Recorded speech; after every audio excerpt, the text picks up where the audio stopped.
It's a time to move towards the next type of tense, that is perfect continuous tense. As we have already discussed about indefinite tenses, continuous tenses and perfect tenses. So we have discussed all those tenses with the help of some tricks. Here also we are going to do the same.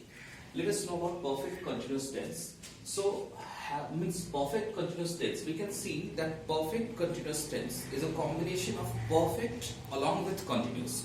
It's a combination of perfect along with continuous. So as we remember that for the formation of perfect tense we were using have group. We'll do the same over here, that for the formation of perfect tense we'll use have group. Over here we'll use have group. Actually have group for perfect tense.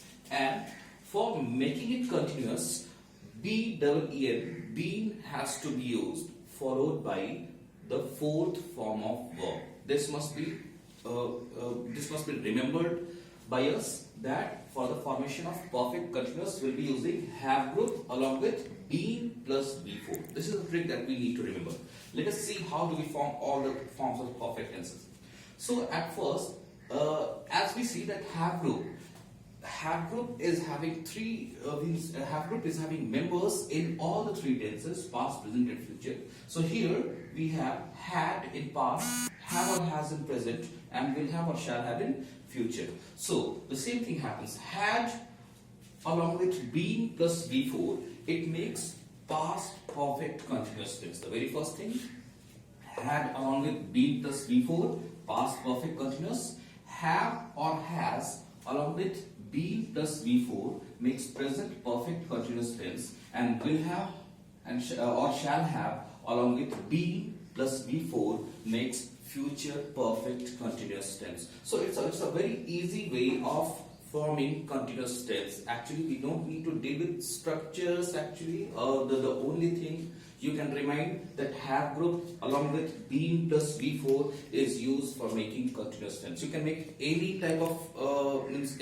for making perfect continuous tense. You can make any kind of perfect continuous tense. Means you can form positive sentence as well as negative, or you can form interrogative as well with the same trick.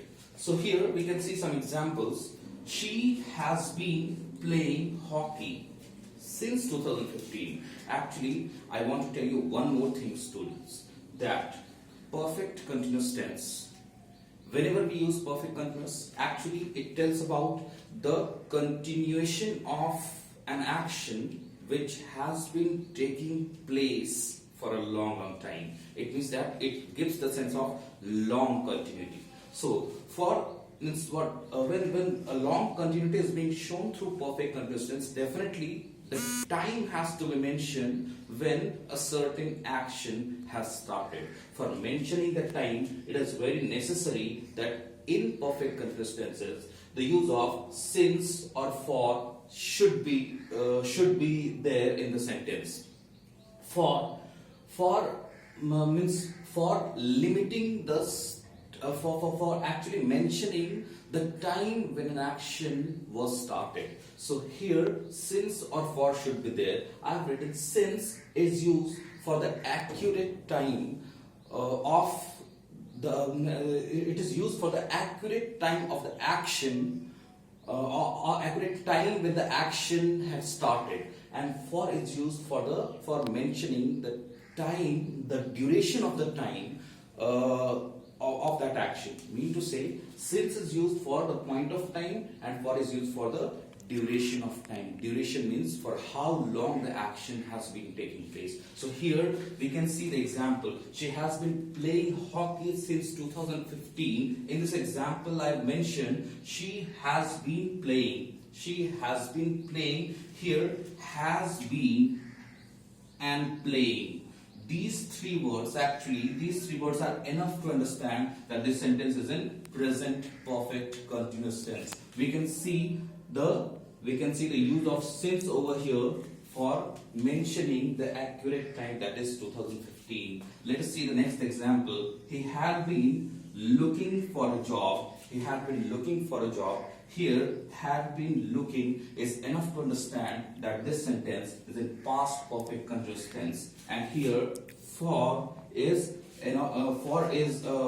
has been used to mention the duration of time, for how long has he been looking for a job.